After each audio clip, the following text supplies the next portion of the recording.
It's the Christmas episode of No One Asked Us. He's Craig Choate. I'm Logan Lee. Episode 46 of the show. Merry Christmas, Happy Kwanzaa, Happy Hanukkah, Happy Festivus. Wherever you are, whatever you celebrate.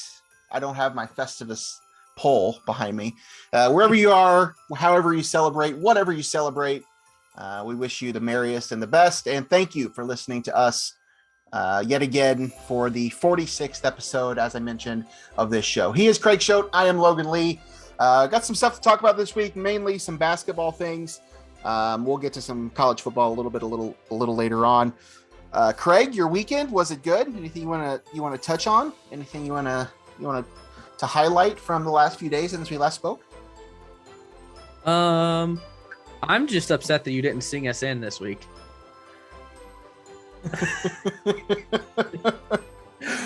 Sorry. Sorry. No, not really. I mean, my shirt is, well, I guess it's not singing. My shirt does say smiling is my favorite. We are both wearing Christmas shirts. Yes. And Craig has his Christmas background behind him with his tree. It's very festive. Very festive. Yeah, we didn't put up an actual tree this year, but I've got my fake one. What? Hold on. What? That's called burying the lead. We've been doing this show for how many weeks now at Christmas time? And you're just now bringing this up. You didn't put up a Christmas tree. No. Please elaborate. Our house sucks here. Nowhere to really put it. And so we were debating, we would have had to do some major rearranging to get somewhere to put the tree. And so we were trying to figure it out. We couldn't figure it out. Also, we have a puppy. So we just felt like that equaled disaster. And then it got to like December 8th, 9th, 10th. And we're like, all right, at this point, if it's not up, we're going to be gone for 2 weeks here in a little bit. We're just not going to do it. Well, folks, it's been a fun run.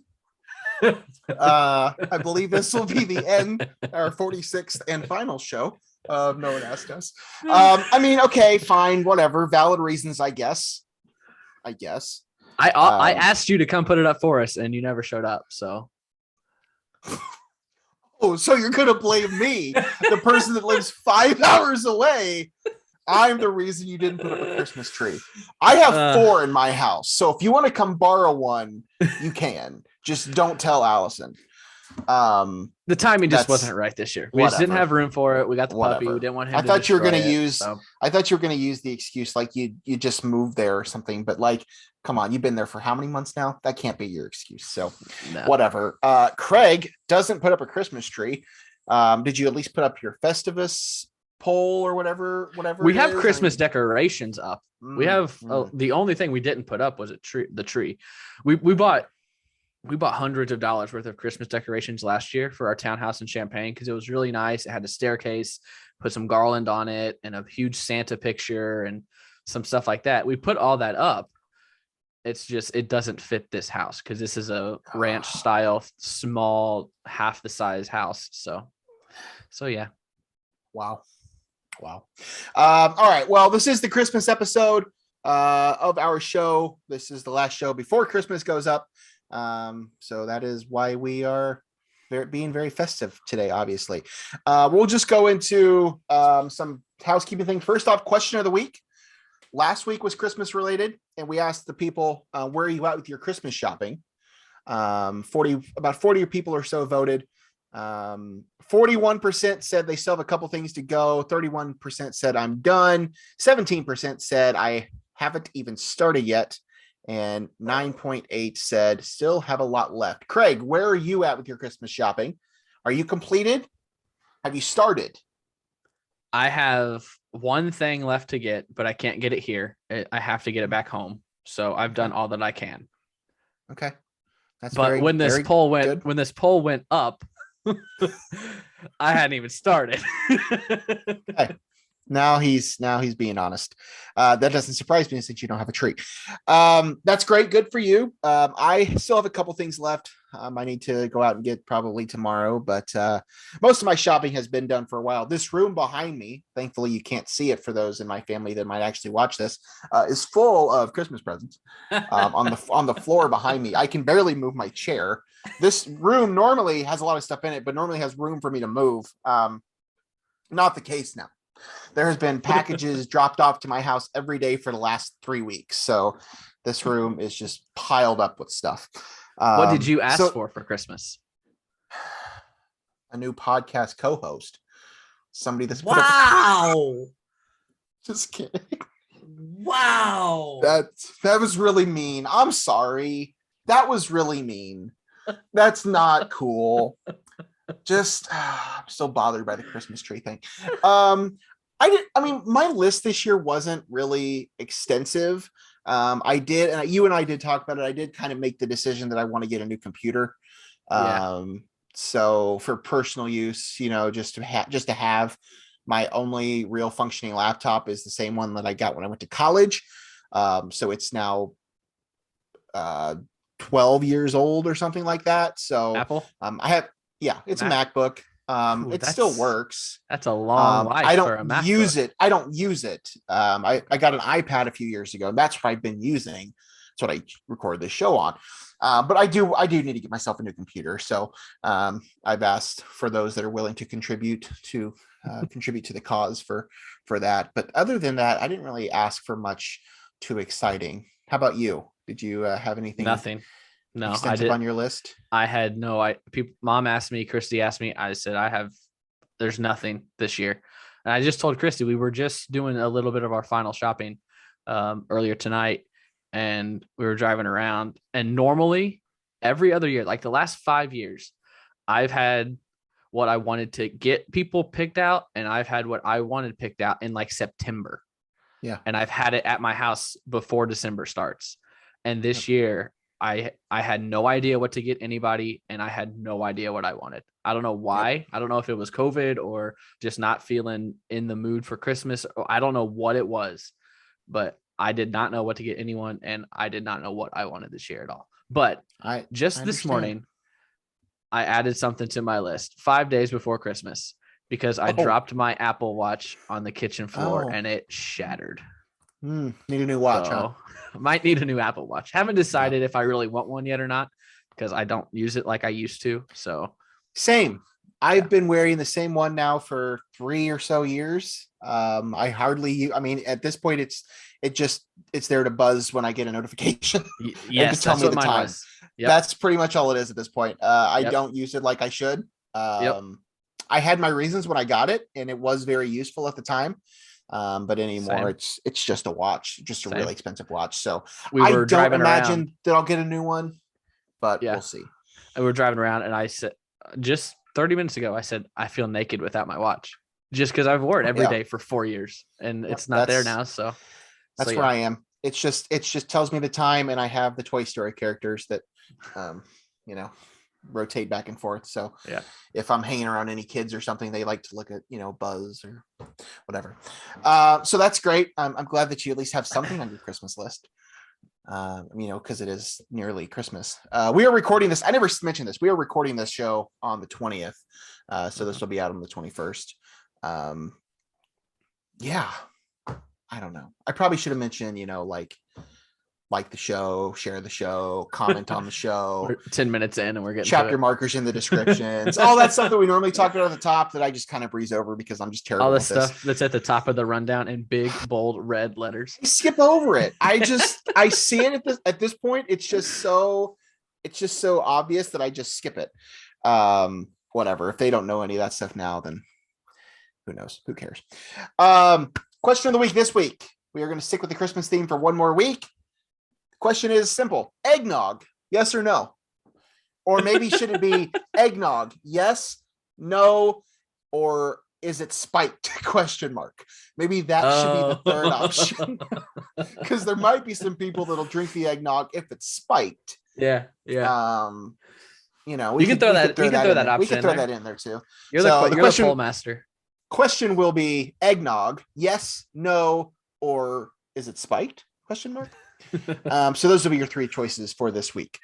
Moment of the week. Craig, anything you want to talk about? Anything you want to highlight from the past week in the world of sports or entertainment or whatever in your life? Any good moments? I feel like there were more. I just forgot to write them down. I know there's one that I thought, that would be a good one, and I didn't write it down, and now I forgot. But I do have one written down. Oh, great. Illinois has a boxing champ now. Yes, they do. Darren Williams took down Frank Gore in their boxing match on Friday night, I think. It was on the Jake Paul Tyron Woodley undercard. I think it was like the third or fourth before Jake Paul and Tyron Woodley. Did not watch it, but I saw a couple clips. Just went straight at him. One Darren Williams just pushed Frank Gore and he went right through the ropes, like almost fell off the ring. And then there was one picture that Williams caught Gore with a pretty good right hook, and Gore's face was like, "What just happened?" Like he was out of it. But and then for some reason I got interested in the actual Jake Paul Tyron Woodley fight, so I found an illegal stream of it. Don't tell the cops, but I found an illegal stream right before the third or fourth, I think third round started. So I saw the knockout. I'm sure you saw the clip, but I saw it live, and it's one of the best knockouts I've ever seen. It was pretty sick. Woodley was passed out as soon as the punch landed. Yeah. So if you haven't seen it, find the clip, because it was just a straight shot to the right temple, and he went down. Yeah, it was pretty incredible. I will admit that. I don't normally like to talk about the Paul brothers on our show. Me neither. But that's neither here nor there. I only do it to spite you. Whatever. My moment of the week, one brief thing. It was really cool to see the 02 or 0102 Illini team back at the game on Saturday. We'll talk about that game here shortly. But just good to see that group of people. I mean, that's really the group that I remember growing up watching. Yep. I mean, that was Brian the Cook. First Brian Cook, Lucas. I was a big Lucas Johnson fan, and I saw that he all my slid friends in. were too. Yeah, he slid in on the floor. I was a big Nate Mast guy. Nate's your guy. I love Nate Mast. If anyone knows Nate Mast, Nate Mast, while he was on his journey to become a college basketball coach, he eventually became the head coach at Parkland, but he had to stop it in Carbondale. I don't know if you remember this, but he was like a grad assistant, I think, under Chris Lowry, I believe. And so I remember I did have a chat with him while he was there and told him, I was a big Nate Mast fan as a kid. But it was just cool to see that group of guys back at the State Farm Center. And obviously it wasn't there for the game, but they did talk about it on the broadcast and see pictures and stuff, but that was pretty cool. The other thing, Steph Curry is now the NBA's all-time leader in 3-point baskets made. Very cool. It was inevitable, I think. The game has just changed so much with the 3-point shot, especially. And he still has several years left to play, so who knows what'll happen with that record now, but it was cool to see. I like Steph. I know a lot of people do, but he really has changed the game of basketball. I know a lot of, people from older generations, hate to compare him to some of these other greats, but call it what it is. He's changed the game of basketball. Mm-hmm. You may not love it, but he has. Every kid out there is trying to replicate him. It's not the same style of play that, when Ray Allen broke the record and Reggie Miller had the record. It's a different type of basketball. When Reggie Miller had the record, they were not encouraging people to take 3-point shots. Same with Ray Allen. Until the later part of his career. So either way, very cool to see Steph Curry do that. That was pretty fun. Did you watch any of that? Did you happen to be watching that game when it happened? Did you see any of that unfold? No, I haven't watched. It was in New York NBA City. Year. That's what I was going to say. It's even cooler that it was at Madison Square Garden. Yeah. I love the picture of him going over to hug his dad and give him the basketball. And then in the bottom left-hand corner in a bright pink sweatshirt, my boy Pete Davidson. Oh God, I did not see clear as day. Like he's wearing this bright pink sweatshirt, and you can just see him right there. Was Kim there? Cool. Did not see Kim. But the whole Steph thing, as I said, it's very cool to see that. That record, as I said, because of how long more he'll play, who knows? But I'm sure there will be other players that'll contend for it as much as they shoot threes anymore. It's just a matter. He's made a lot of them. Of how much room he can separate himself. Because I don't know that there's anyone that's going to catch him. I don't know that there's a better shooter out there right now. I don't think there is. So it's No. going to be a while before someone does, if anyone ever does. And by then the game Yeah. could change again and the 3-point shot might not be as I mean, what's the record? 2,900 something now? Yeah, I don't remember what it was. And he's been in the league for 10 years. The number, I was looking at the number of years. I wish I would have pulled this stuff up, but like the number of years it took him to do it compared to what it took for Ray Allen to do it, Yeah. for Reggie Miller to do it before that, is just fascinating. Like the number of shots taken, number of years, like it's incredible when you think about it. It's just, the game has just changed so much. He was probably at 290 before the season. Yeah. And it was 10 years. So, or 2,900 before the season. So that's 200 something threes a year.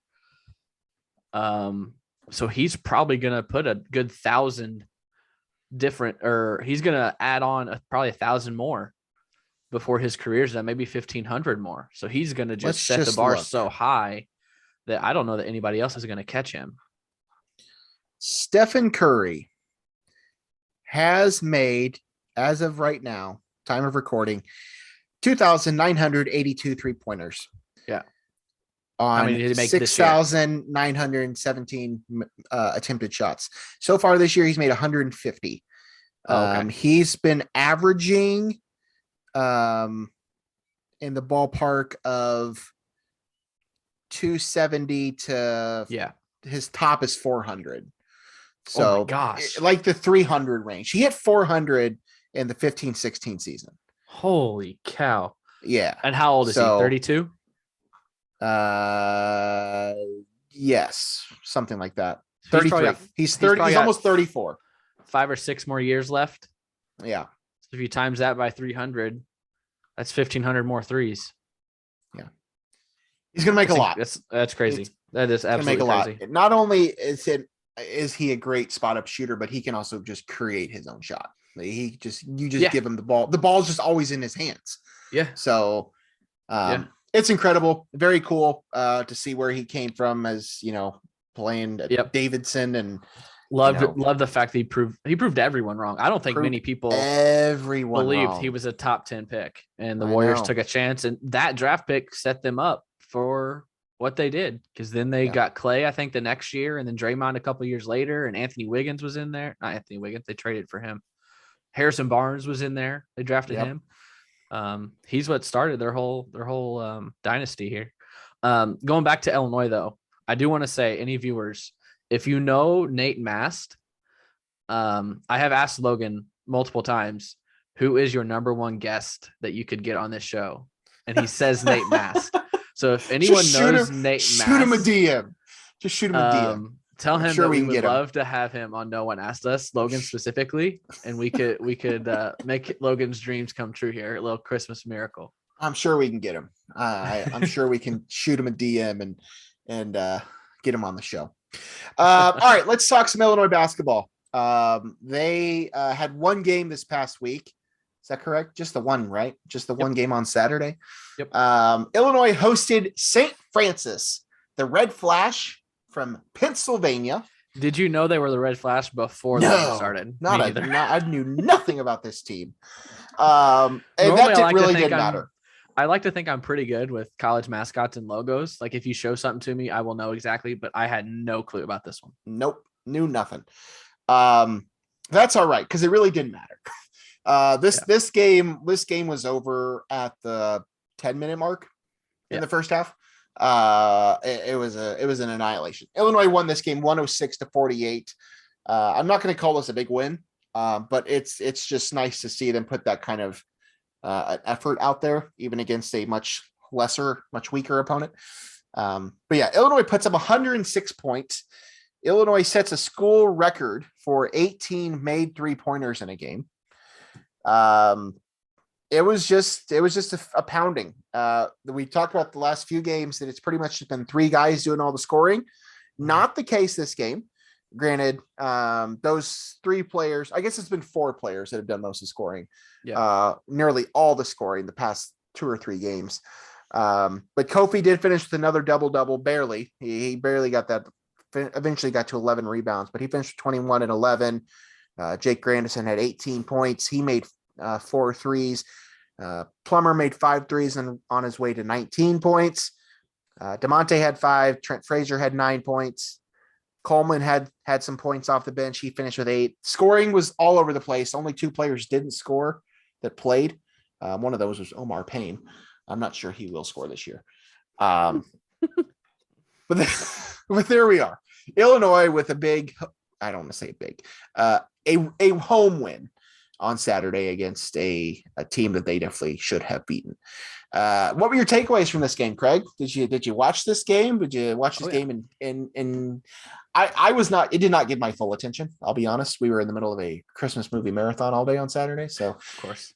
it was on the iPad. I definitely had the second screen pulled up, but I don't remember what movie we were watching at the time. But what are your thoughts? What are your takeaways from this game? Anything? Can you learn anything from this? This is the best shooting team that Illinois has had since 2005. I was going to say 2001, 2002. Well, 2005 team hit. Yeah, I know. 2005 team holds the record for threes in a season. Yeah, I mean, you can't take a whole lot other than this team can shoot. If you leave them open, they're going to hit shots. I do remember you talked about the even scoring, but there was a point where I remember I had the tweet typed out that Coburn, Grandison, and Plummer had combined for 52 points, and everyone else on the team had 2 combined. So it was those 3 that got them the lead, and then they hardly played at all. Alfonso Plummer had 19 points at half, and he didn't score in the second half. Right. So that's why the scoring was so spread out. Not a single player for Illinois played 30 minutes. So these starters were taken out with 15 minutes left in the second half or 10 minutes left in the second half. Kofi, you mentioned his double-double. He now has 34 for his career. The Illini career record is 41. They showed that on the broadcast Saturday. So 7 more double-doubles this season. He's going to have 20 more chances. I like him to break that record. So that's something to keep your eye on the rest of the season. What else stood out? I really like the freshman class. Luke Goody, I think he can contribute 5 to 7, 8 minutes this season if you need him to. I won't be nervous at all if he's in there in a game that's fairly close. Pajimski, I liked that he played 12 minutes on Saturday. Most we've seen of him. Yeah, Underwood said that he deserves that. He has been practicing well, so I like that we got to see him. He didn't do a whole lot until the under 4 timeout in the game. I think he scored 5 points with like 2 minutes left, finished with 7 for the day. But I liked that he got out there, as well as Melendez. I mean, Melendez started a couple games ago, so I like the foundation of this freshman class paired with the class that's coming in next year. The starting lineup change. He took Coleman Hawkins out of the starting lineup, and Coleman Hawkins only played 2 minutes through the first 30, and then I think he played the final 10. Hopefully he figures that out, because he was terrible against Arizona. And the game before that, I don't think he was very good. He's not the same as he was early in the season. So maybe putting him on the bench will change things. But I did not expect this kind of win. I mean, 50, I'm not good at math. I don't know what the difference is, but 106 to 48. I did not expect that. The line was 22. Double them up. So, I mean, it was. So it'd be 58. I don't want to do 58 point win. Yes, 58 points. Yeah. So yeah, I didn't expect that at all from this team, but it was fun to watch. I watched the whole thing just because we never get to see these kind of games. So, but what I did tweet during the game was, it's so nice to do this to the teams you're supposed to do this to, because there was a stretch of a couple years where us as fans had to be nervous for every game, because you weren't sure if Illinois could win these games. I mean, they lost to Florida Atlantic at home. We were worried like 4 games ago against a team like this. Other than that game. I mean, that team during this season, not long ago, was, I don't even remember who they were playing at this point. I know you've Rio Grande blocked Valley. that out of you've already blocked that out of your memory. I will never forget that game. So Yeah, I mean that was a different team though, because that was like your first game without Curbelo, knowing that he was ruled out. No one had a point guard. Like we didn't. Yeah. Trent and DeMonte hadn't kind of got their point guard legs under him. So, Yeah. And I said that in the tweet. I said if you ask me, UT Rio Grande Valley didn't happen. But for the most part, it's nice as a fan to have these games over the teams that you're supposed to, because like I said, a couple of years ago, Florida Atlantic came in and beat us, and the year before that, Winthrop. I don't know if you remember the Winthrop game. Winthrop came in and beat Illinois. So it's nice to have one of these every once in a while. Yeah, it was nice. It was good to see it. A lot of scoring from a lot of different places, proving that this team definitely can shoot, as we talked about. I think that's probably the biggest takeaway for me. So yeah, they moved past St. Francis 106-48 on Saturday. Look ahead now towards the McBride Homes Braggin Rights. Bush Braggin Rights. No, it is Bud the Light McBride Homes. Whatever it was. Braggin Rights. The now 8-3 Illini, who are still unranked, which doesn't totally shock me, but I'm not exactly sure. In terms of the receiving votes, they are 29th. Not exactly sure when the wins coming up on the schedule are going to throttle them into the top 25, but whatever, that's not important. Illinois plays Mizzou on Wednesday night in St. Louis. A not very good Missouri team. They are 6-5 on the season. This is the team that did lose a game early this season to a not very good team, Kansas City. Not only did they lose, they lost by 14 points to Kansas City. But as I said, Mizzou is 6-5. They have wins this season over Central Michigan, Northern Illinois, SMU, Eastern Illinois, Utah, and whatever the heck PQ is. Paul Quinn. What is a Paul Quinn? I don't know, but that is a win. It's a win the Mizzou has. But yes, that is Wednesday night this week. Braggin Rights in St. Louis. Illinois can't really afford to lose this game. Let's just call it what it is. A loss on Wednesday for Illinois will not be good. Does not seem like we're going to have Andre Curbelo back, which, no, of course, as we talked about last week, probably not going to have him for a while. But this is a big one for Illinois just because it's Braggin Rights and it's a win they have to have. Yep. Thoughts as we go into this game? I know it's a heated rivalry. I'm kind of over the rivalry, to be honest with you. It's not very good right now. I just don't care. Yeah, it's kind of it's lost a lot of its luster. I'm not sure Anheuser-Busch cares either. Obviously. I know that it's a rivalry game, so you just want to win the game, but this is a game Illinois needs to win by 25.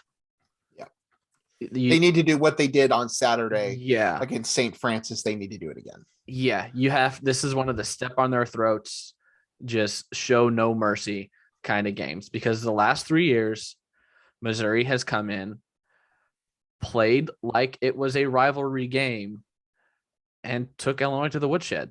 The last 3 years, Illinois has looked like the last 3 years that this game did not mean a whole lot to them, and they've lost 3 years in a row. So need to change the mindset. And I've said it particularly after the 2019 game, because last year was different. It was at Mizzou because of Andy freaking Katz's coin flip. So that was a little bit different. And on SEC Plus. And it was on SEC Plus. But 2 years ago and 3 years ago, 2019, 2018, you could just tell. I was at those games at the Enterprise Center. It meant more to Missouri and to those players. And even after the game, before the game, Brad Underwood would say, "This is just another game. This is just another game. And it's really not. Like, people get heated about this. This is a big Illinois rival. I know it's not, like we just said, it's lost some of its luster, but it's still a border war. It's a rivalry. Like, you're battling over St. Louis. Like, there are recruits there. And that's part of why the Mizzou players and Mizzou came out ready to play, because 3 of their players signed to play with Illinois and didn't end up playing with Illinois. So obviously Mark Smith is no longer there. Jeremiah Tillman no longer there. Javon Pickett is, and he's someone that has averaged like 15 points over the last 3 Braggin Rights games. So you need to keep him in check. But back to where I started, this is a game that I think most will be happy with a win, but I think everyone's expecting this to be a 20-point game, and it really needs to be, because Missouri is one of the worst Power 5 teams in the country. That's pretty much it. Have you paid attention to the yearly results in this thing? Have you looked at this before? Oh yeah, it goes on runs. It's never like it's incredible. Alternates. There has not since the 80s has there been flip-flopping in who wins. I mean, basically since 83, there was 8 years in a row that Illinois won this game. And then from 1991 to 1994, 4 years where Mizzou wins. Then Illinois takes 2 of them, 95 and 96. Mizzou takes 3, 97, 98, 99. Then there's the big stretch from 2000 to 2008 where Illinois won every one of them. And then Missouri took 4 in a row from 09 to 12. Then Illinois took 5 in a row from 13 to 17. And now the last 3 have been Mizzou since 18. It's incredible. I don't know that it's really that important, but it's noteworthy when you look at that. But Illinois does lead the overall series 32-19. They do enter this game as the favorites to win. As Craig talked about, this is a game that Illinois has to win. They have to win by a lot, just because they can't just, pardon my French, half-ass their way through this thing. When was the last time they time need to be better than that? Both teams were ranked? I should have looked this up, because I was just thinking about this yesterday. So Mizzou it's won just it been bad. Mizzou won it in 2012. They were ranked number 12. Illinois very well could have been ranked in 2012, because that's the 2013 season that Illinois went to the NCAA tournament. Yeah. Right. I'm trying to pull this up real quick. So if you just give me like a minute. Missouri was 12. Illinois was 10. That was a huge matchup in 2012. Missouri 12, Illinois was 10. Mizzou won by 9, 82-73. Lawrence Bowers for Mizzou. Phil Pressey. Yeah, Phil Pressey. So they had a little bit of talent. Yeah. Bowers went for 23 and 10. They're a big guy. Alex Oriaki. I didn't know he played there. I thought he played it. I thought he was a Connecticut guy. Oh, yeah. Okay. He played 3 years at UConn and then transferred to Mizzou. He had a big double-double. And Illinois that would have been Brandon Paul. Yeah, Paul had 23. Griffey had 14. Yeah. So both teams haven't been ranked in this matchup since 2012. 12-13 season. And neither of them are ranked this year. Yeah. But yeah, that is Wednesday night in St. Louis. Don't forget, if you are planning on attending that game, make sure you have your either your shot, or are they accepting proof of vaccination? You have to be vaccinated to get in the they're not even taking I about said Edward Jones negative test. Are they taking negative tests, or is it only? I'm pretty sure it's I'm pretty sure you have to be vaccinated. I'm almost positive. Okay. Well, if you are planning on attending, make sure you're vaccinated. So, IlliniBoard.com has their podcast, The Boardroom. They're taking negative. They're taking negative tests. Okay. Yeah. Okay. Go on. Good clarification there. The Boardroom on Twitter at ILL Boardroom. Yeah. Tweeted out the available tickets from Ticketmaster. Did you see this? Yes. And they were like, take a guess which side is Illinois fans, because the only available tickets for Illinois fans are upper deck behind the basket. Yep. On the Mizzou side, you can get tickets anywhere except for the 2 sections right behind the basket. Mm-hmm.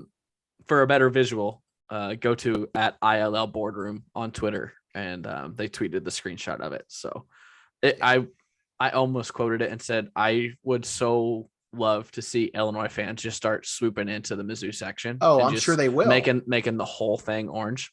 I think That they would be probably awesome. will. I'm a little upset though, because this is the first Braggin Rights game that I could go to that I'm not since One day I might go. 2013. But I went to the 2 or 3 prior to moving to Champaign and working at WCIA. I went to them in St. Louis just as a fan. And then obviously I covered all 5 because it's right before Christmas. So I would go to St. Louis, cover the game, and then spend Christmas with my family and then go back. So this will be the first one that, because I don't think fans were allowed last year. So this is the first one that I could go to that I'm not. I'm a little disappointed in that. it's okay. Maybe next year. Maybe next year. All right. Do you have any predictions for this game? You want to give? I've been telling everyone that I'm expecting Mizzou to win, just so I'm not as hurt by it. I mean, that's just I don't. But I don't think they will. I think Illinois wins by double digits at least. I don't think it's going to be 20, like we said it needs to be. I don't think that's going to happen. I just think Mizzou has Illinois' number, or Conzo has Brad's number, or something, and it's going to be a close game. But I do think Illinois wins. I just want this Illinois team, to just go full throttle and just start, racking up wins here in a row. And that would be nice to keep that going here this week. So, yeah, that is Wednesday night. Braggin Rights in St. Louis, Illinois, Missouri, for hope Illinois to snap the Mizzou streak of 3 in a row. College basketball. Anything else in the world of college hoops that we should touch on? Yeah. It's kind of a mess. I know we're talking about this on Monday night and the game's not till Wednesday. So fingers crossed that the game actually happens. Yeah. Because 50% of college basketball games are getting canceled right now. 50% of the world is getting canceled right now. Yeah, true. I mean, we are in the middle of another big, not everything's being shut down, but there have been cases popping up all over the sports world. I don't know if I think I did text you today. My fantasy basketball team, nearly every single member of my basketball team is in COVID protocol. Yeah. It's making its way through. It made its way through the cast of SNL. They had to shut down. New York, I mean, is a mess, but yeah, I know a lot of college basketball programs are on a pause right now. Louisville versus Kentucky is canceled. Yep, Louisville and Kentucky has been canceled. That was Wednesday night, same night as Braggin Rights. Yep. So we will hope that this game goes on. That's a good point. But that's certainly something to think about. The way that it's kind of ripping through a lot of things right now. It's affected the NFL and the NBA and college basketball and any big group of people, any sort of events like that. I know like a lot of the Broadway shows in New York have all been shut down. So hopefully Illinois can avoid it, but I don't know if that's necessarily I think it's inevitable at some point, but go on. The NHL is postponing travel between USA and Canada until after Christmas break, I think after the holiday break. I think the city of Toronto is not allowing fans for their games. They're going back to pre-vaccine or whatever it was, like when fans were first, I guess last season when there were no fans allowed in stands. So it's crazy. Someone tweeted it feels like March 2020 again. I was like, well, kind of, but also like, no, because we do have a vaccine that works and should be able to control this a little bit better. But yeah, cross our fingers that nothing happens with the Illinois programs. Yeah. All right. College football was signing day this past week. And we do have some bowl games that have gone on. None of the big bowl games have happened. Obviously, those will be closer to Christmas or after Christmas.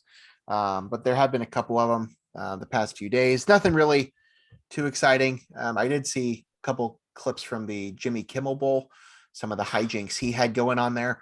Did you see the Matt Damon thing? No, actually, I don't know if I did. Did he have was Matt Damon there, or did he do some sort of? You know the Matt Damon. I know right? I know the bit. Yeah. Those that are listening, is it every show? At the end I of every believe show, Jimmy Kimmel ends every single show with ends every single show apologies with, to Matt Damon. We ran out of time. yes, Yes. like he's not actually there, but No. I don't know No. how it started or why it's continuing. But the urinals at SoFi Stadium had Matt Damon's face. That's good. I didn't see that. That's good. Yes, Jimmy Kimmel and Matt Damon have a long going fake feud. It's a bit. Bit. Yes, it's a fake feud between the two of them.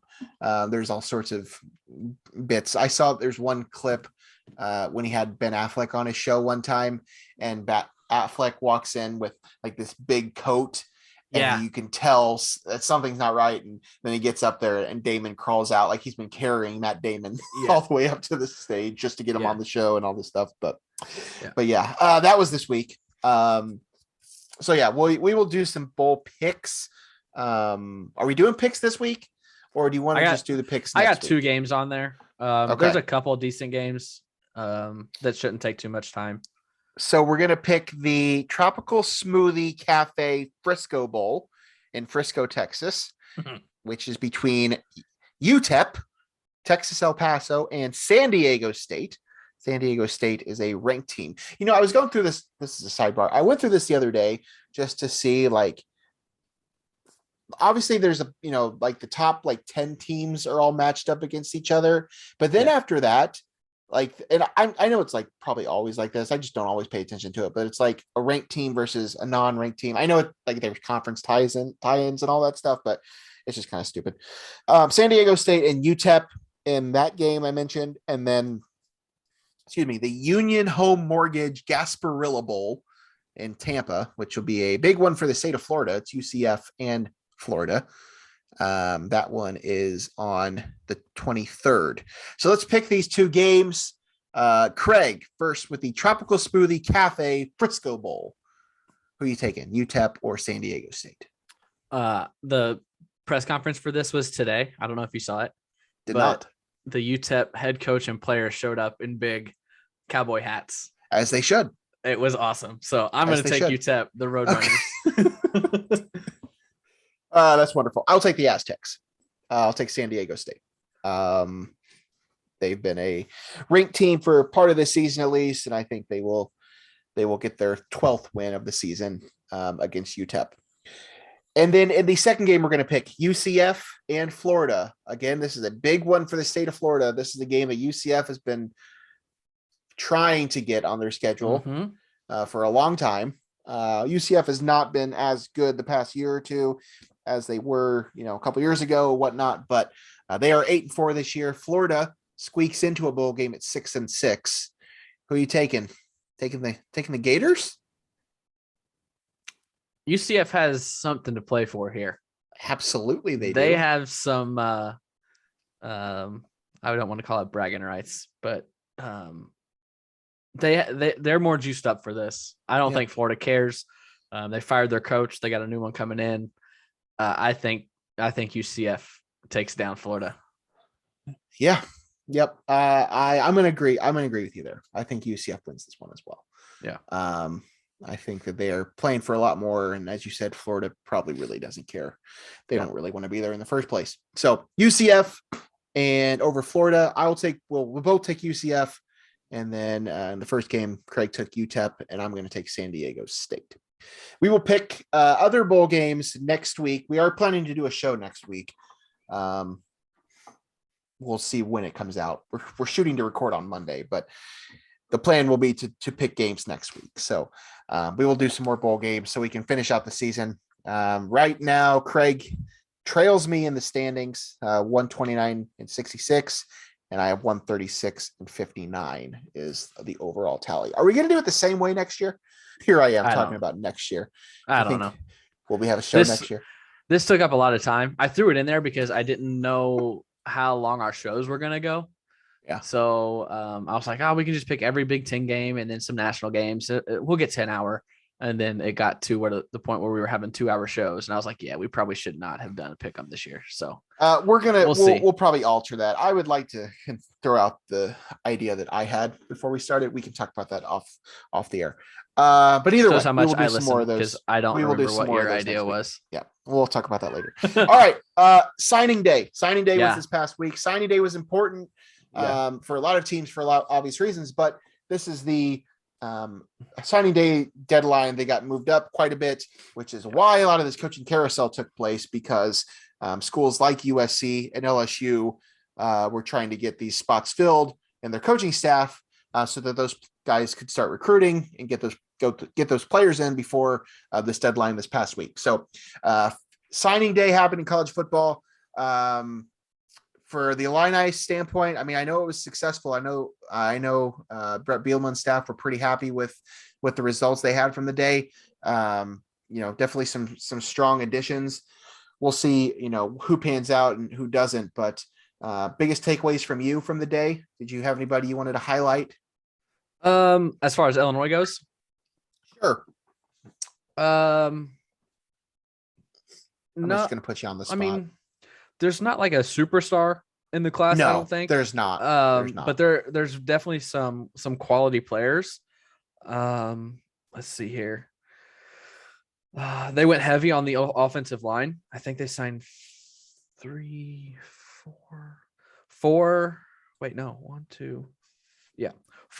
high school offensive linemen.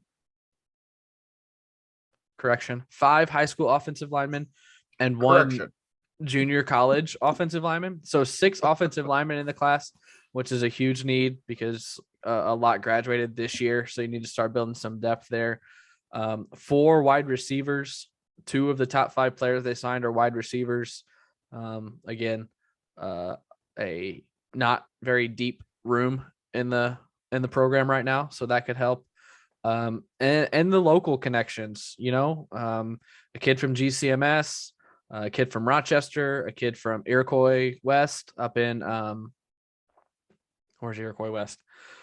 Gilman, up in Gilman. Yes. So 3 local guys and 10 from the state of Illinois. So building from inside your borders, I think is always a good start. But for the most part, I don't think there's anyone that's an instant difference maker.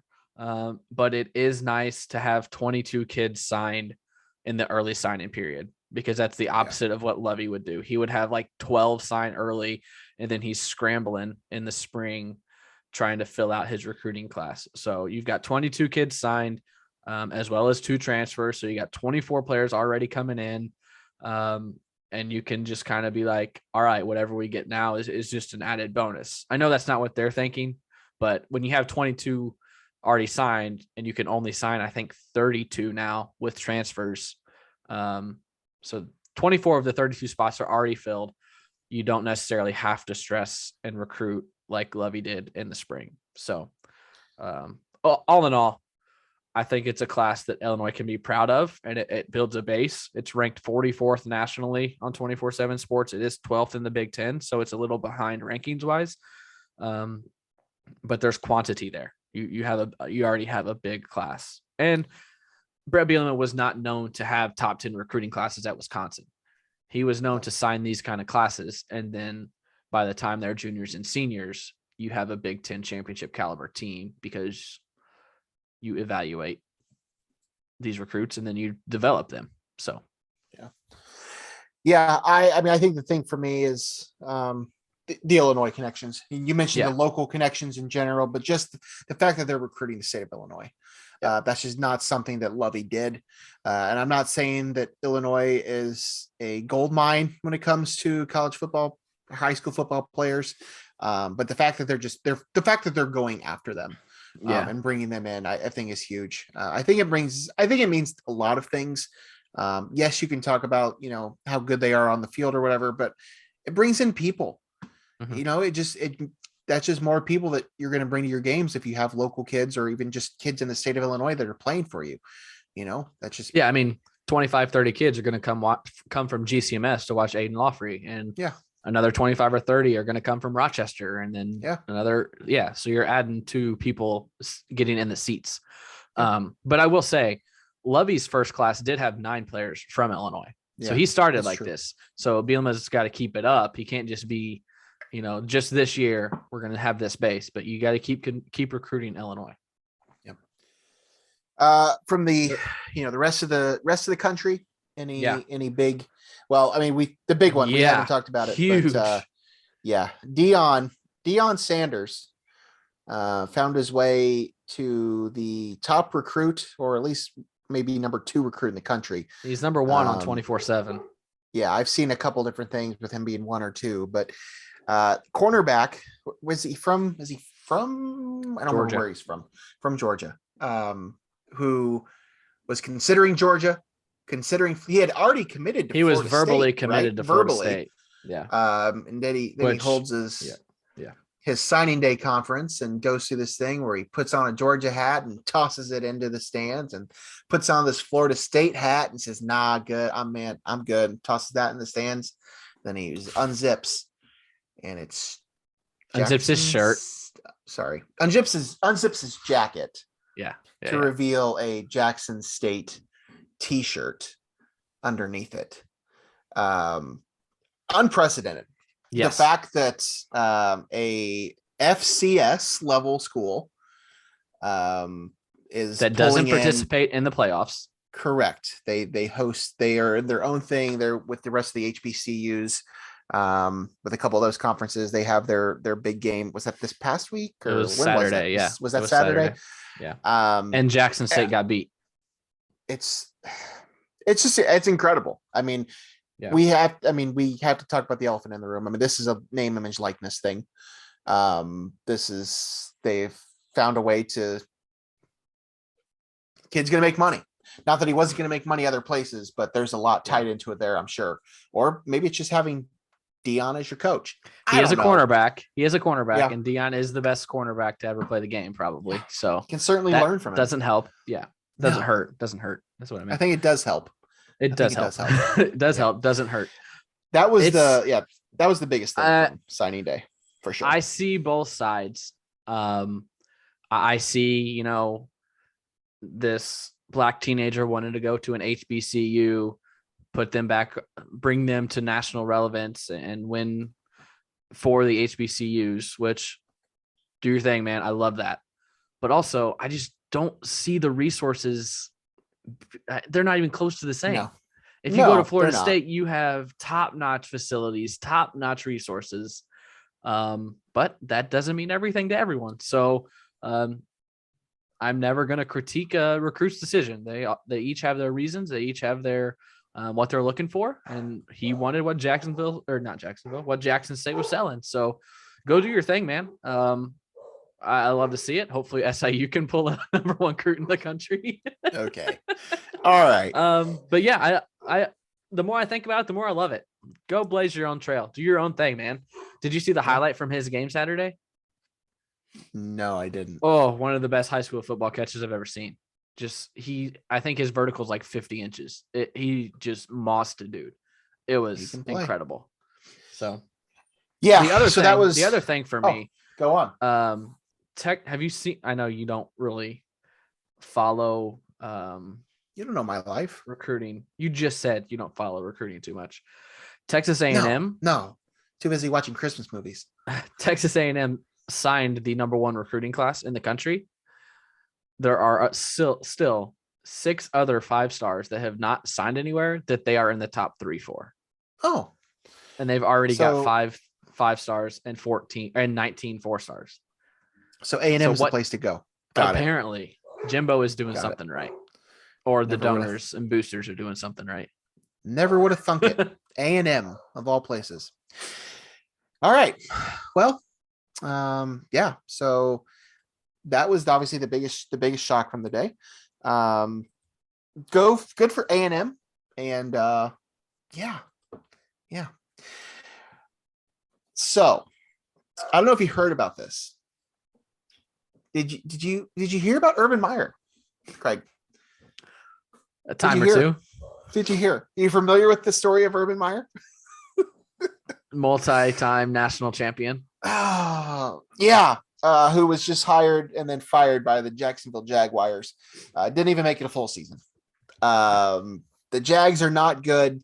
They don't seem to be improving under Urban Meyer. Trevor Lawrence does not seem to be improving under Urban Meyer. There's been some off the field issues going around with Urban and the Jags. So the Jags were just like, nah, fam, we're good. And they're just going to move on without him. That was the big news that broke out this week. Thoughts? Surprised? Did you think it would happen? I didn't think this would happen, but I knew Urban Meyer would not be a successful NFL coach. And Craig, why is that? I'm not really sure, but from the get-go, I was like, this makes no sense. This is not going to work. It just didn't make sense. I don't know why the Jags did it. I don't know why Urban did it. I mean, him accepting this job only could hurt his reputation, and it did exactly that, because he was thought of as one of the best college football coaches ever, and his resume in college still holds up to that. But you can't talk about that without now talking about him as a failed NFL coach with one of the shortest tenures of any NFL hire ever. It just made no sense for him to even want the job in the first place. So when they hired him, it just made even less sense, in my opinion. I agree. I thought the hiring to begin with was questionable for both parties. As you said, I agree. I don't know why he took it. I thought he had a pretty good gig as it was. Yeah. Gets to work one day a week. Just has to show up and look pretty and talk on TV for 3 hours. Yeah. I thought he was doing pretty good. Don't know that he needed to go back. Obviously, the Jags and Shad Khan said something to him to convince him to want to do it, but did not work. Did not work for anybody. So Urban Meyer's tenure has come to a close in Jacksonville, and they will now move on, trying to find the next coach that's going to lead Trevor Lawrence and company to the promised land. Byron Leftwich. Byron Leftwich, former Jaguar great. Yep. Byron Leftwich. I could see that. I could certainly see that happening. Where's he at now? He's somebody's offensive OC, coordinator, right? For Tampa Bay. Yeah. Yeah, that's right. Tampa Bay. Yeah. I knew that. The interesting thing is they fired him for cause. Yes. So correct. They're not having to pay him anymore this year. And the last 4 years of his contract are voided. So they don't have to pay him any kind of buyout because of the report that he kicked his kicker. Like, yeah, I don't think we want to get into everything with this, but go research it, because there's like 4 or 5 things that happened in the last couple months, and each one of them gets progressively worse. Like, what are you doing, Urban? Yeah, not a good tenure for Urban. Again, no clue why this happened in the first place. But alas, here we are. It's over. He can move on. He'll probably end up back on Fox's pregame show next year, where he probably should be. Yes. I don't think they hire him back. I think I've already heard a couple of national media people said that they have heard Fox will hire him back. Wow. So Fox. So yeah, I mean, whatever. But yeah, so that's really the big news of the week. We kind of buried that from the national standpoint, but the Urban Meyer show has come to a close in Jacksonville. Other coaching news around the sports world: the Mets made a hire, bringing in Buck Showalter. Good for the Mets. I did text my one Mets friend, and he seemed happy with the move. So I said, okay, I'm happy for you. Yeah. They need somebody that's going to go in there and help. They have the team. So, we'll have to see if that works. The other one that just dropped right before we started is that the A's are hiring Mark Kotsay to be their manager. I got to look him up. Yeah, I remember, as I think I told you, I remember his name from some video games when I was a kid, but that's really about all I remember. MVP baseball 2004. Yeah, best I think baseball game ever. Maybe even Ken Griffey Jr. baseball, which was my thing for a while until MVP came around. But yes, so Buck Showalter to the Mets and Mark Kotsay to the A's. We are still in the baseball lockout, so there have been no rumbles from the player side of things, but some manager and coaching hires have happened. Did you see this thing with the Cubs fans caroling outside of Wrigley Field? No. Did you see this video? There was a group of Cubs fans they've turned the area outside of Wrigley Field into like a Christmas market type of thing. And they had a big tree. And so there's a group of fans that were caroling, and they basically had put Carlos Correa, something about Carlos Correa come to Chicago in the lyrics to one of these songs, which then got retweeted, and then Fox Sports retweeted it, and then Carlos Correa reacted to it and said something like, "Thanks for the love," or something like that. I don't remember, but confirmed Carlos Correa to the Cubs. All right, moving on for baseball. Some big stuff happened in golf. You want to talk about your boy? You're not wearing your Sunday Reds. Figured you break that out in honor of Tiger and Charlie. Were you you happy? Were you excited? Yeah. Good to see it. Yeah, I turned golf on. It would have been Saturday. I turned it on, and Chrissy was like, "Oh, you haven't turned golf on in a while." And I was like, "Yeah, Tiger's playing." And I was just listening to Dan Patrick's show this morning, and they were talking, because they played together in this same tournament last year. And last year, everyone, Tiger and Charlie, everyone tuned in last year to see Charlie, 11-year-old son. No one had ever seen him play before, unless you went to one of his tournaments, junior tournaments. So everyone tuned in to see Charlie. 1 year later, everyone's tuning in to see Tiger, because it's the first time he's played golf since his accident. And when was that? June, July, maybe. Since then, to see how he would hold up. It looked like nothing had happened. Did you watch any of it or see any? I saw some stuff. Yeah. I mean, his swing looks just as good. He did not walk the course. He did ride in a cart, because this was just like a for fun tournament. So he did ride in a cart with his caddy. Charlie walked, but I mean, it was awesome to see both of them out there. Both of them played really well. They got second place behind Team Daly, John Daly and John Daly II, who Christy had never seen John Daly before. and so her reaction to seeing John Daly for the first time on Saturday was typical, like, who is this guy? I'm like, oh, he's the best. Yeah. Big Cardinals fan, by the way. Big St. Louis Cardinals fan. Didn't know. So yeah, I mean, they birdied, I think, 11 straight holes on Sunday, 11 or 12 straight holes, and then they parred 18. I think they lost by 1 or 2, but it was awesome to see him back out there. Everyone's talking about, him coming back for the Masters.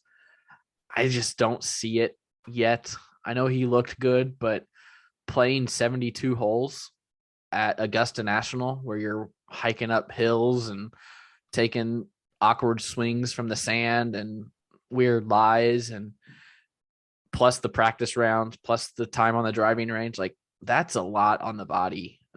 This was just go hit one bucket of balls, warm up, have a little bit of fun, kind of tournament. The Masters is a different animal, where you're not going to go to the Masters unless you think you can win it. So I think Dan Patrick said the same thing. And then he ended with, I think Charlie has a better chance of playing at Augusta than Tiger does. And that's kind of where I stand. I just don't see Tiger playing competitively on the PGA for a while. But I did think about busting out my TW shirt. But this being the Christmas episode and this tournament that he played in not being a real tournament, I was like, I'm going to save that for when the actual comeback happens. So keep it festive up in here. I like that. You did bring up something. This is totally off topic, but it made me think of a question that I would like to ask you right now. Oh, these are always fun. You mentioned John Daly being a Cardinal fan. Oh, okay. Who is your favorite celebrity Cardinal fan? Oh, so just the St. Louisans pop in my mind first. Nelly, Andy Cohen, John Hamm, Jenna Fisher. That's the name I was thinking. Jenna Fisher. Sterling K. Brown is from St. Louis, from This Is Us and OJ. Um, I think there's more, but I can't think of him. It would be one of those five. Obviously, I love Nelly. He's like the first hip hop rap Of music course. that I got into in the Of course. 2000s, 1999.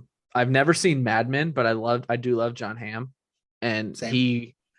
he was very vocal when the Blues won the Stanley Cup.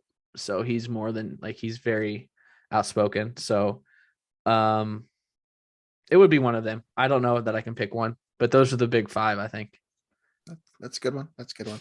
Hard for me to not pick Bill Murray for the Cubs. Just because he's Bill Murray, but I don't know. Just I thought that'd be fun. All right, I got some stuff I want to talk about, but before we do that, I want to open up the floor to you because you seem to be not very happy with Survivor. So the floor is yours, Craig. Tell us what's wrong with Survivor. Tell us how they need to fix it, please, because you're not the only person that I saw complaining about this on the social media landscape over the week. So please tell the listeners what's going on and why it's a problem. I meant to listen to some shorter podcasts and read some stuff on what other people thought, but I never got around to it. So the season ended on Wednesday with the finale. And as we know, this season was shortened to make up for the COVID time on the island. So it was shortened from 39 to 26 days. They just tried to cram too much stuff into one season. They had one advantage where if you found it and you picked it up, you had to take it. Where in the past, if you found something, you could be like, I don't want this, whatever. But this one you had to take. And there was one on each tribe's island, and yours wouldn't work until someone on the other island found theirs. And you had to say this stupid phrase at the challenge. And then they all had to say theirs, and then it would work. But until that happened, you couldn't vote at tribal council. So it was just like, there was too much going on. At the beginning of the season, they said, Jeff would break that third wall, where a lot of TV shows like don't acknowledge the camera. They told us that Jeff would break that and he would talk to us and describe what was going on and say all this stuff. He did it like twice. And it was like, all right, guys, they're getting ready to come in for a very heated tribal council. All right, come on in. I'm like, that doesn't do anything. Like, if anything, we needed explanations on how this sped up version of Survivor is going to work. Long story short, they tried to do too much to make up for the shortened season. They tried to throw all these advantages, and I don't think any of the idols actually got played. Like, one or two of them might have got played, but one of them, the guy just played it at the last tribal he could, because if not, it was going to stay in his pocket. So why not play it in case they decide to vote you out? So it was like just a safety valve. He didn't get any votes. He didn't need to play it. He was just like, it's the last night I can play it. Might as well do it. So that's the big thing. They just tried to do too much in the short amount of time to make up for the lost 13 days. The other thing is, and I don't know who to blame for this or where the disconnect was, but from what we saw for the last, I don't know how many episodes there are, 13, I think. What we saw over those 13 episodes made us think that this one player is no doubt the winner. They played the best game. They made it all the way to the end. They made all these moves, and they didn't get a single vote at the tribal council. So I don't know if that's on us as viewers for expecting something different, or if that's on the editors of the show to not show the moves that the other person, that the winner was making, which I'm leaning towards that. Sounds like a mess. That's my issue. Is that so 3 people go to the final tribal council. So there's 3 people you can vote for. I think there's 9 jury members. The vote was 8-1 to 0. So it wasn't close. It was a blowout. And the person that won, what we saw, didn't have any say in any of the moves for the season. Like, I thought that person was a clear third. Like, I would have voted for the other 2 over that person. And then it was completely opposite of how I would have voted. So I think the editing might have been off this season. Yeah. Or else the jury was just bitter and didn't. I don't know. Those are my big issues. It's like we talk about Big Brother all the time. It's the same thing. I'm still gonna watch every season. But that's where my disconnect was. Is I just don't think that the edit was right. So I told you editing on these shows is always an issue. Yeah, in my opinion. I told you Survivor was my first COVID binge watch. I went and watched every season, and I ranked every season. Oh, I tell you that. Wow, no. Yeah, Love a good ranking. I kept a running rank of every season. So there's 41 Okay. seasons now. This was Survivor 41. I ranked it 34th out of 41. Okay. So not good, but there have been good. Definitely some worse. There have been some that were a lot worse. There's a clear 1, 2, 3, 4, 5, 6, 7, 7 that I don't think it's possible to be worse than. They were so bad. And this one is at the bottom of the others, like just above that tier. It wasn't good. Okay. It wasn't good. All right. Well, that's great. I wanted to make sure to give you the chance to get some of that stuff off your chest because it looked like you were having some issues with it. So I'm glad that you were able to do that. Anything else from the TV world that you want to get to? Did you want to talk about Sex in the City? Is that your wheelhouse? No. The Masked Singer ended and Christy got the winner. She picked it out a couple of weeks ago. And as soon as she said it, I was like, yep, that's who that is. Okay. So Christy had that one right. The second place, neither of us had ever heard of who got second. Didn't know that name whatsoever. But they were probably my favorite character this season. I loved the voice, and they're a dancer, so they put on a show rather than just stepping out and singing. So yeah, I think we ended up getting 3 right this season. Christy got 1 or 2, and I only got 1. So I'm looking. Do you know the second person? I'm looking them up now. You'll know who won it. You'll definitely know who won it. Oh, big fan of who won. Yeah. Person who won is a childhood crush of Logan. Superstar. Oh, really? Yes. I know of the person that got second. I couldn't tell you much about said person, but I do know of them. Okay. Looking at some one of the judges got it right away. Nicole Scherzinger. Yeah. They make them do a first impression guess. So after their very first performance on the show, all the judges write down their first impression of who it might be. And Nicole Scherzinger got that one right. The really? bowl. Yeah, she knew it from the get-go. Okay. No one got I know of that person. I don't really remember why I know of that person, but whatever. So okay, that's great. Yeah. Craig, did you watch Spider-Man? Haven't got to it yet. I told you. We will wait until the crowds die down for this one. Okay. All right. I'm not going to spoil it anyway because that's just rude. I mean, I can millions I can of go people on have already mute, seen this movie. So I can I did not act like I can hear you. I did not intend to spoil Spider-Man on the show. Keep nodding. No. There will be an episode of Geek Corner with my boy Steve. We'll talk about all sorts of Spider-Man spoiler things coming up soon. But I think he's watched it like 3 times already. He has. I've only seen it once. Probably won't see it again until probably after New Year's. But it's excellent, man. It's so good. I was so pleased with it. It's just a fun time with the movies. We just have not had this type of movie in a couple years now. And I mean, I know I've said that a couple times, but this, I mean, to see, I mean, the number, like the box office numbers, I mean, people aren't afraid of COVID right now. It doesn't look like, because I mean, this is the second highest opening weekend ever behind Endgame. I mean, it passed Infinity War. I mean, it's incredible. It's a great time at the movies. Really, really enjoyed it. I have some nitpicks, obviously, like I do with most movies. And honestly, some of which wouldn't even be spoilers because it's kind of talked about in the trailer.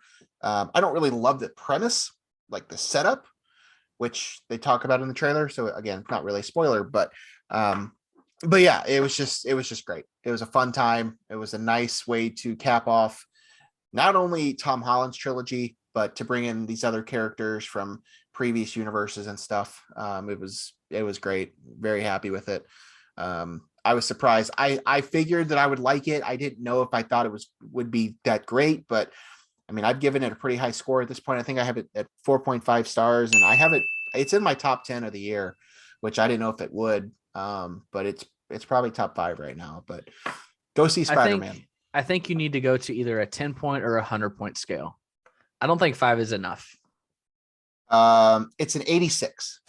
Okay, I like that better because that gives me like an 86. That gives me like a Rotten Tomatoes type I can compare it to for you. Okay. It is an 86. For the year, just if you're curious, I got to resort. I have it number 7 on the year. What's number 1 currently? This fluctuates. This movie was a little lower, and I've recently redone some things. Right now, it's Coda. That's what I knew you were going to say. It's a movie I've talked about on Twitter a lot. I really like it. I really enjoy that movie. Dune is a very close second.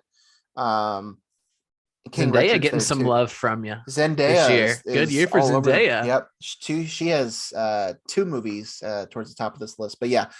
So it's good. I think it's the best of the Tom Holland trilogy. I'm not going to say it's better than Spider-Verse. I'm not going to say it's better than maybe Spider-Man 2 from the Tobey Maguire movies, but it's up there. Which one's Spider-Man 2? Who's the villain? Doc Ock. Doc Ock. Doc Ock. Yeah, Doc Ock, because he's back in this one. Yep. So I've been watching a lot of their press tour stuff has been coming up on my YouTube because I watched the Tom Holland Hot Ones. Yep. And I watched one that someone asked Tom why this one is getting so much buzz and getting so well receptive. And he said something good that it's like, they've built up this version of Spider-Man for like a young audience and like our age, but then they bring in all these former characters for like the older audience. Yep. And so this movie has a wider ranging audience than the ones of the previous. It's very true. It's very true. And I would advise you and anybody else that hasn't seen the movie yet, that plans to see the movie, catch yourself up with the previous Spider-Man franchises. I'm not saying you have to watch all 5 movies, the 3 from the Tobey Maguire and the 2 from the Andrew Garfield, but at least refamiliarize yourself with those movies before you go into this, because it will help. They are just as important as anything from the MCU other than Spider-Man and Doctor Strange. So normally I forget movies pretty quickly. Like if you ask me the premise of No Time to Die, which I saw 2 months ago, I would be like, yeah, I don't remember. But I feel like I remember the Spider-Mans pretty well. Yeah. I rewatched. I wanted to rewatch all of them, and I didn't get around to it. I rewatched the first Tobey Maguire one. It still holds up. It's good. Yeah. That one was the on action TV in that movie. The action in that movie reminded me of the action scenes from Jingle All the Way. It's a very Christmas thing to say. But yeah, it still holds up. It's good. Spider-Man 2 is really good. Spider-Man 3 is not very good. Yeah. The Andrew Garfield movies, I've always thought that he was a really good Spider-Man in those. I just didn't really love the villains. I didn't really love the story that much. But these villains do come back for this. So it is I would at least refamiliarize yourself with those movies before you go into No Way Home whenever you do that. So let me ask you this. It's good. There is, and I think you might have tweeted something, that there's going to be more Tom Holland. I don't know. The end of the trilogy, but he's going to be. I'm seeing a lot of mixed reports on this. There was a report a few weeks ago where Amy Pascal, who leads Sony, was saying they were in the process of making more, and then she kind of went back on what she said and I didn't totally say that, or I didn't mean what I said. And then there was another report that her and Kevin Feige have said they are making more with Tom Holland, but then I've also heard that Tom Holland's saying he wants to take a break from making these movies and start a family and do this other stuff. So I don't know. I have no idea what the future is going to be with these movies. It's what he said. He's 25. Whoa. So, I mean, you and I are got a few years on them, and Yeah. they're not really there yet. So Yeah. that's what he said. I don't know. Are him and Zendaya a thing? Because I've seen conflicting on that too. They seem to be we're together becoming a lot. a pop culture podcast. Yeah, they seem to be together a lot. I have no idea if they're really seriously a thing, but I don't know. Or I don't know if it's just a bit for the press tour or not, but whatever. Go see Spider-Man. A lot of people already have. It's already breaking records. I will see it again at some point. I will do a full spoiler recap for that movie later, and I'll post links for that once I have it. But for right now, go see Spider-Man. I also did see West Side Story last week. Also, very good movie. I didn't love it personally because I'm just not into the story of West Side Story, but it's a very good movie. That's my take on West Side Story. All right. Got a fraction of the time that No Way Home got. I mean, I'm not going to sit here and talk about it. It's a great movie. It will win a lot of awards. Better than In the Heights? Better? Yes. Did I enjoy it more? No. Okay. That makes sense. I gave West Side Story an 83. But again, that's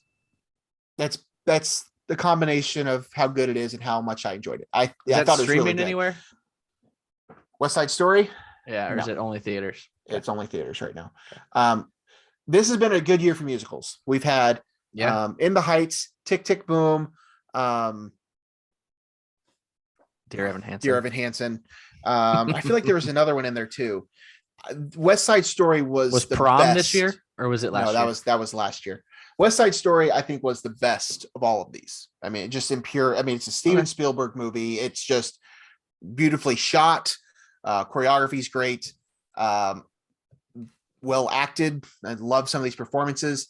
I just personally didn't love the movie. I just didn't enjoy it as much as I have some of these other ones. So I enjoyed In the Heights and Tick Tick Boom more, but this one was better than both of those. So okay. All right. You have another question? I have one thing I want to ask. Oh. I saw this tweet while we were out earlier, and I wanted to bring it to your attention. ESPN and Cinemark have agreed to reached a deal that it's not playing in South Bend games. Not playing in South Bend. I looked. So the college football playoff games are now going to be shown in theaters across the country. I guess not South Bend though. So I was going to ask Logan if that's where he was spending his New Year's. We do have a Cinemark. It is the theater that I go to up here primarily, but it is not one of the theaters that was listed. You would think Notre Dame market, you would think that was a big enough college football market, but apparently they're just pissed. Maybe they just thought that, I don't know. Who knows? Had it been playing here, maybe I might have gone to that, but I don't know. I did see that. That was pretty cool. Also, I did want to bring up one thing. We touched on the Kentucky and Louisville game. There have been reports now. Matt Norlander has just tweeted this out a little earlier that Kentucky and Western Kentucky are going to play on Wednesday night, and they're going to raise money for tornado relief. Western Kentucky just beat Louisville on Saturday at Western Kentucky. So they're going to use that. The plan is that they will use that as a fundraising efforts, as well as the game to help in light of them not being able to play Louisville. So, but yeah, that just came out. All right, Craig, anything else you want to talk about? Anything else you want to throw out there? Any happies you want to wish anybody, or Merry Marys, whatever? The floor is yours. Merry Christmas to everyone. Happy holidays. Thanks for listening. Merry Christmas. God bless us, share, everyone. and subscribe. Yes. As Craig said, like, share, subscribe, comment, all that stuff. We really do appreciate everybody listening to the show and watching the show, however you get this podcast. It is a true Christmas gift to us. The fact that we know that people actually listen to us and care enough about what we have to say, enough to give us feedback and, shoot us texts and say, hey, you're doing this great, or you need to change this, whatever. I get some of that. I don't know if you do or not, but it's great. We both appreciate it very much. And we will have one more show before the end of the year. We will be planning to record a big show on Monday. If that doesn't happen, it is 100% my fault. I will plan on using my brother's basement to record a show on Wednesday at some point. So we will plan to have a show. I can find a guest host. If you're unavailable, I might find a guest host. I don't want to be replaced. Because You were once you trying to replace me replace once, me then at I'm the not start of coming this back. show. Yeah, well, because you didn't put up a treat. That's going to do it for us on No One Asked Us. This has been the Christmas episode. Once again, Merry Christmas, Happy Kwanzaa, Hanukkah, Festivus to you wherever you are, you and your families. Craig Choate, Merry Christmas to you and to Christy. And Merry we will Christmas. see you guys next week. Have a good holiday and be safe out there.